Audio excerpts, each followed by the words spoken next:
Our next guest is a Grammy-nominated New York Times best-selling author. His new book, The Land and Its People, is available now. Please welcome back to the show our friend David Sedaris.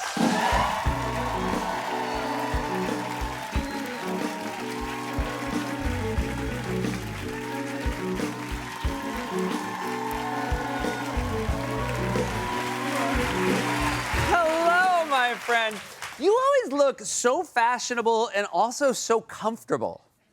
Well, you know, sometimes you go and you buy something and they say it's unisex.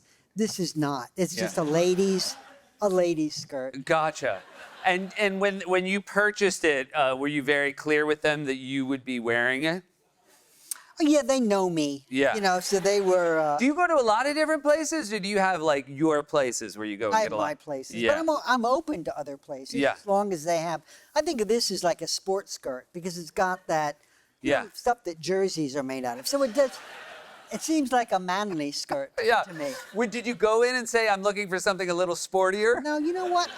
I realized, why do I always go to the men's department? Yeah. When I'm in a store, I'm thinking, so I just started exploring the women's department. That's fantastic. Well, we're all the luckier for it. It was a great decision. You've been on the road. You've been doing a book tour. And I feel like we were just, the idea of, obviously you speak a lot when you go places, but I feel like you also listen a lot to the people that come to see you. Have you heard anything recently from your fans that has resonated? I met a woman in New Orleans, and she took her 15-year-old son to the DMV to get his learner's permit. And the woman at the desk said, "No, ma'am, you are not coming in here with those protruding nipples." What?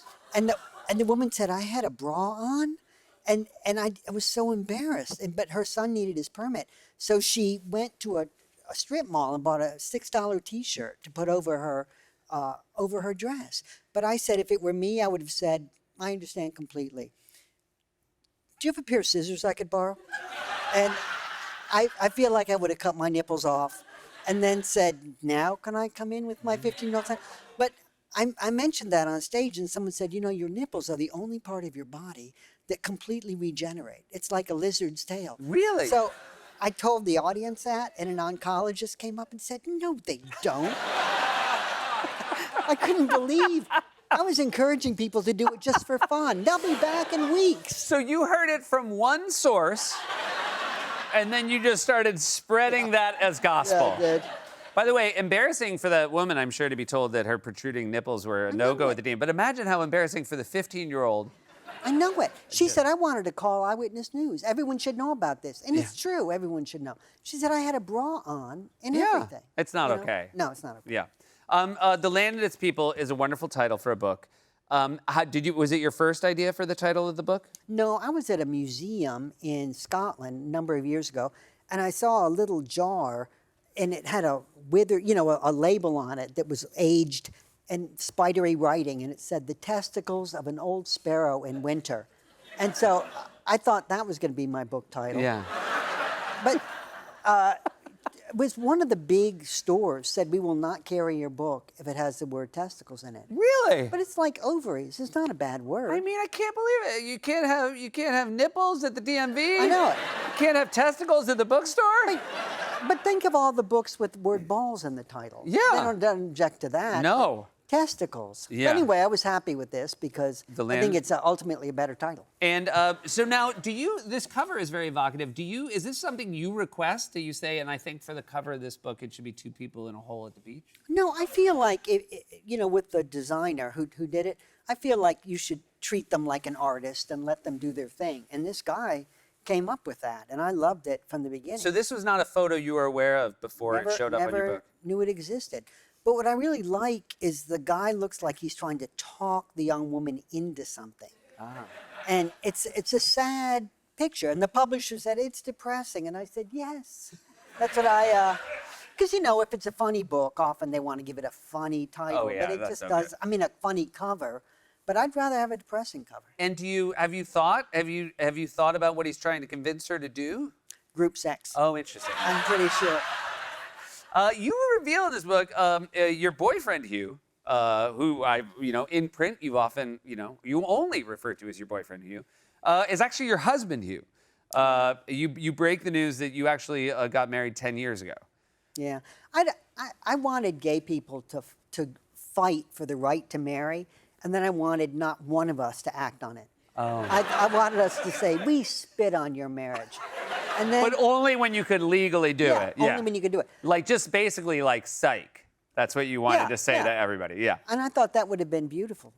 But I don't, for some reason, like if a woman says to me, this is my wife, I don't have a problem with it. But when a guy says, this is my husband, it's like, this is my, oh, that's my unicycle, you know, or that's my rescue ferret. Like I don't know, I can't explain it, but for a guy to say husband, I don't know, it just bothers me. So, but everyone assumed that he was my husband, so everyone was saying it anyway. So I thought, well, I might as well make money off of it. Yeah. So I wrote something about it. Does Hugh, like in a perfect world, would Hugh introduce you as his husband? Does he have any issue with the term husband? No. Okay. I met someone the other day, and he said, oh, this is who I sleep with. Yeah. And I mean, you could also say, this is who I'm married to.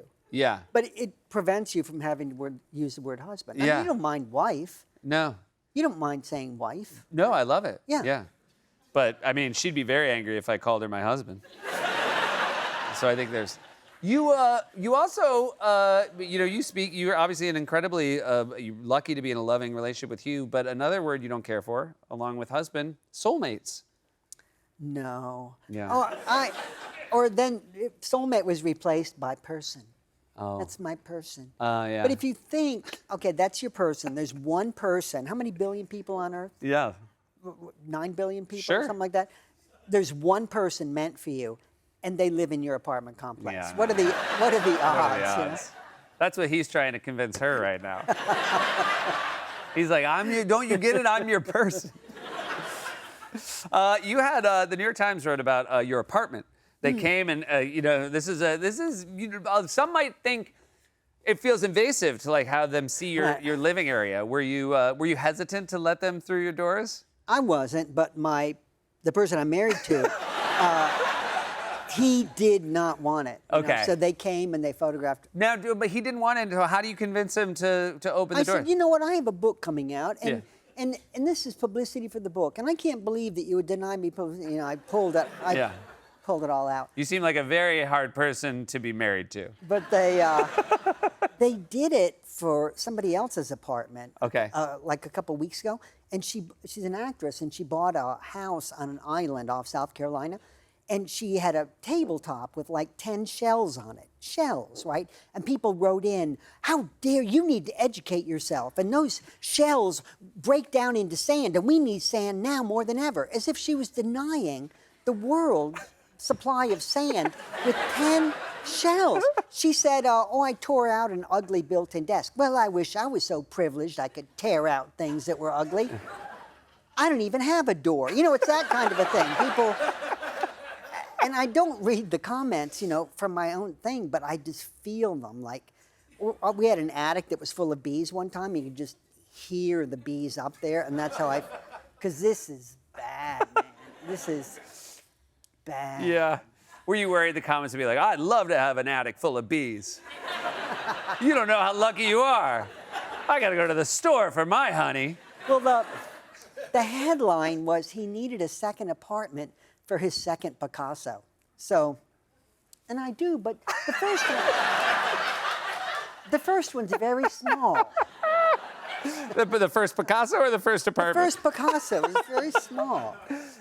You use Duolingo for the purposes of you're trying to become. I try to better myself. Better yourself. Yeah. And how many languages do you work on? Do you just 4. Okay, 4. And do you enjoy? Where do you test out your new They have this new Duolingo Max, so you have these AI conversations with this entity. But the entity, she's like the most sour person on the whole program. So And this is on their app. They have a sour person to practice with. A sour teenage girl who just stays in her bedroom and doesn't ever want. If she says, "What kind of sandwich do you want?" and you say, "I want a turkey sandwich," well, that's original. And then. But this is in a foreign language you're doing that? But then I told her, like, I have an idea for a production of Romeo and Juliet, and Juliet's 13 and Romeo is 79. Yeah. And she hung up on me when I told her that. And then she hung up on me recently. This is the chat bot is Yeah, just yeah. hanging up on you. Yeah. She said, "What'd you do last week?" And I said, "I married your mother." I said, "So now I'm your father." And she hung up on me then too. Like, it would be different if you were talking dirty, but I Yeah. never do that. No. But sometimes she just draws a line. That's Won't have it. really. I mean, the idea that an AI chatbot is like, not today. Yeah. Yeah. What else do they have to do, you know? I know it. I know it. You have said, or maybe I've read you say that you think prison would be a great place to sort of become bilingual, to like learn. It'd be the another- perfect place Yeah. to learn another language. I met a guy a couple weeks ago who was in Japanese prison for 4 years. I was so jealous. Yeah. Is he fluent? Yeah, he's fluent in Japanese, Yeah. but it's all, you know, it's kind of like slang Japanese. and Right. like, so he couldn't talk to like a high class person, Right. but he could talk to other prisoners. That's all I want to be able to do is just talk to other prisoners. So how long, though, perfect world, how long are you in prison? Because you don't want to be there like for the rest of your Right. life, because the purpose is you want to come out Right. and be able to. So how long, what do you 4 think is the years. right amount of sentence? I think 4 years is 4 the years, perfect amount of time, yeah. 4 years in jail, and you want to come out just speaking the one language, or are you going to bring Duolingo with you and try to come out like with like 4? I think you could learn 2 languages in 4 years Yeah. in prison. Well, that's something to aim for. Well, It's so lovely to see you. Thanks oh, for being thanks here, so David. much You for guys, having me. David Sedaris, The Land of His People is available now. We'll be right back.